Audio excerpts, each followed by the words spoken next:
What's going on, everybody? Tobin here with you. Thanks for checking out the channel. Tobin and Leroy now streaming live weekdays from 10 a.m. to 2 p.m. Check us on out, the WQAM page. Go subscribe over there. Our boys, Hogman and Crowder, they're starting to put up clips too. So check that on out. Super Bowl week rolling on. I hope all the people who are in Arizona are having a fantastic time. Meanwhile, we'll sit on here. Although I am curious. The Tua Tagovailoa, I'd imagine that media tour is going to get going soon. Probably not going to be a tour. It's probably going to be like a day, maybe two of him doing some interviews. We know that he's apparently going to be talking to that scoundrel, Mike Florio and Chris Sims, who can go to hell. And then I'd imagine, somebody from Fox is going to get him too. So we'll hear some more phoniness as that goes on. But it is interesting. Super Bowl week, I saw this was getting a lot of reaction, but Brandon Graham, defensive end for the Philadelphia Eagles, been there a while, double-digit sacks. They get a lot of sacks, those Eagles. They're good. But this got a lot of reaction around Dolphins land, and that was his comments. I don't know who this was to. I saw this was streaming live on his Instagram. I think he was doing this at Media Day. And he was asked about the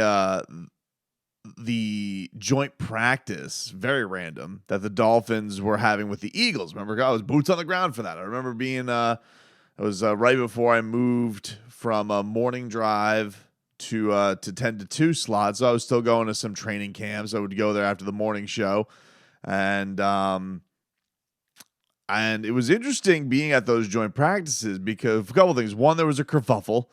Remember, there was a little bit of a back and forth between the teams. And then the other thing that was funny about it was, Tua was having a really good camp. And I was sitting in front of a lot of Philadelphia media, and they were doing a lot of dogging at Jalen Hurts. They were saying a lot of people were talking down on Hurts and talking up Tua. It was more of an impressed, I would say, on Tua, but also talking about Jalen Hurts' shortcomings. And meanwhile, guy has a near MVP season, so I won't reveal names because I don't remember who the hell they were, but I definitely remember that being a thing where the Eagles media behind me, and they were looking at the far field. The way it works for those who haven't been to Dolphins camp, you got two fields. We were watching Dolphins offense basically right in front of us, and then on the far field, the second field, which is right before the indoor facility, the Eagles were practicing against the Dolphins. But anyway, Brandon Graham, he had said that he thought after the joint practices with the Dolphins that the teams were thinking they'd meet each other in the Super Bowl, but he says, but Tua didn't hold up as much. I'm guessing as much as Jalen Hurts, which, Jalen Hurts did end up with a shoulder injury by the end of the season, but they had already basically had their record in the bag. They took care of business where the Dolphins didn't. That was the unfortunate thing. The Dolphins were basically scrapping for their playoff lives by the end of it. And look, admittedly, I would think even the boldest of Eagles fans that they would look at that schedule that they had, and it was not anywhere near what the Dolphins had to go through, especially at that end of the season. But look, that's the beauty of taking care of your business. I didn't find this to be a shot at Tua. I think, first of all, it's just a fact. He didn't hold up. It's maybe a blunt way to put it because, he was dealing with head injuries and, that's unfortunate that it took, he was nearly in concussion protocol a month and wasn't able to go. But I didn't find this to be some insensitive thing that Brandon Graham was throwing out there. I think if anything, it's a nod to, they thought the Dolphins were pretty talented. And if things would have gone their way in a certain place, then maybe they would be here. And I think that if you get the respect of a guy like this, guy who's already won with the Eagles. He's now back with his been with them for a while and back for their second Super Bowl. I think that if anything, you take it as a nod, this guy thinks that the Dolphins have that kind of talent. I think a lot of people look at especially on the defensive side, talent that just needs to be harbored, and just obviously need the breaks of health, which was not there for Miami this year. Meanwhile, you had an offensive line. You have two fronts in the Eagles sort of just absolute killers between their O-line, their D-line. Going to be interesting to see what happens on Sunday for sure. Because I don't feel like you can count out Patrick Mahomes or any of those guys. even Andy Reid was like giving a little Nodsky to Tyreek Hill, saying that, like, he's happy for him, but he's also proud of his guys for being able to withstand the absence of him. And it kind of worked out. I feel like it did work out win-win for both squads. The Dolphins got an absolute, just an absolute stud in every, he was a record breaker this year for the Dolphins. He was voted their team MVP. And not only that, but really felt like he just brought the Dolphins into the national spotlight in such a good way. Normally it's an element of like embarrassment, tampering, concussions, bullygate, all that stuff. Tyreek Hill brought the Dolphins along to like, hey, one, he was uplifting his quarterback publicly, and two, they were fun to watch. Super fun to watch. And something that could make him a little bit more fun, this one was interesting to me, but there was a report from The Athletic that said the Vikings may look to move on from Dalvin Cook to free up some salary cap space. If you guys remember a couple weeks, 2-3 weeks back, whatever the hell it was, there were these odds that came out that had the Dolphins the favorite to land Saquon Barkley. And it was kind of an interesting thing. I imagine Saquon's going to make a ton of money this year. Dalvin Cook, who's in the middle of a deal right now, but they have an out from that clause. They can get out of that deal after this season, and they'd only basically take a $6-7 million hit on their cap, and instead of the 14 if they kept him around. Now they can keep him around for one more year if they feel like they're treading that tires, and it goes from that to like $3 million the next year. So I don't know if that's the direction they're going to go. Guy's awesome. He's been as steady and as explosive and productive as it gets basically since he had his initial knee injury. But the thing that's interesting about it, obviously they love the hometown comeback down here. You think about Dalvin Cook.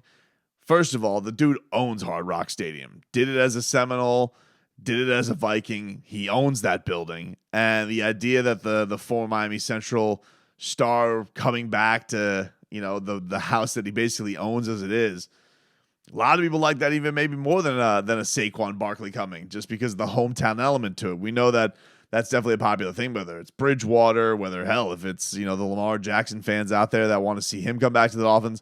And, how are you not going to go with the I don't know if do we go Dalvin Cook, or we just go straight up Dolphin Cook? Whatever, just let him cook. Just go out there, let him do what he's got. Goosies galore as soon as he gets out there. I love it. I think that would be absolutely tremendous. But we'll see. It's not, written in stone. Just one of those things that was thrown out there that, they would save them some money on the cap. I guess they're like $24 million over the cap or something like that. So they'll be looking for some certain move. Certainly a team that has a ton of offensive talent as it is already in the Vikings. Definitely have to get a lot better on defense too. So maybe they're thinking that, you sacrifice on, offense. He's 27, which, isn't ancient, but, you talk about running back. Some people think that there's a cliff that comes after that. So maybe the Dolphins get a couple good years, hometown, feel-good story. Dude, kills that stadium, dude. I'm just, it's a thing. And then I think the idea that somebody feels like there's something there, right? Like if the Dolphins are going to be listed that high of a favorite on Saquon, I don't know if that's just a lure of the stars thing, or if there's just a thought that the Dolphins are going to make some kind of an upgrade there with, Mostert getting up there, maybe somebody a little bit with a little bit better pedigree than Jeff Wilson. Both guys I like. I don't think that they're bad players, don't get me wrong, but certainly wouldn't mind if the Dolphins made some kind of a move back there on offense to shore some things up, especially not knowing really where they're going to go with tight end this year. While I think we have a lot of faith that Mike McDaniel will figure things out on this offense and keep it rolling, it was basically a three-headed monster for the most part between Tua, Jalen Waddle, and Tyreek Hill.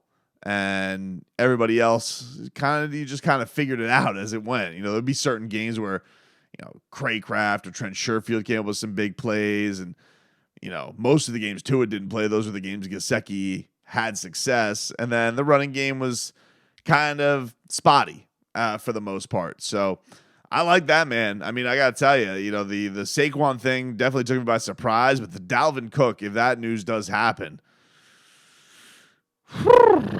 that one is exciting. I'm not gonna lie. I really, really would enjoy that. So, who knows? We'll see. That maybe a little homecoming. This past season, he rushed for about 1,200 yards, 8 touchdowns. Receiving 40 catches for 300 yards, 2 TDs. Year before that, 1,100 yards, 6 TDs.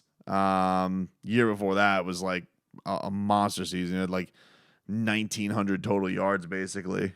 So dude has been an absolute monster the last 3 seasons. Gonna be 28 this year. Maybe they think there's a little bit of a downward trend. I don't know. I don't know if it's such an obvious if it's an obvious part of ways with the Vikings, but with certain cap issues, I'm sure they got to look in some places. And if that window does open up for the Dolphins, man, that would be spicy. I would enjoy that. Cook on that with that spice.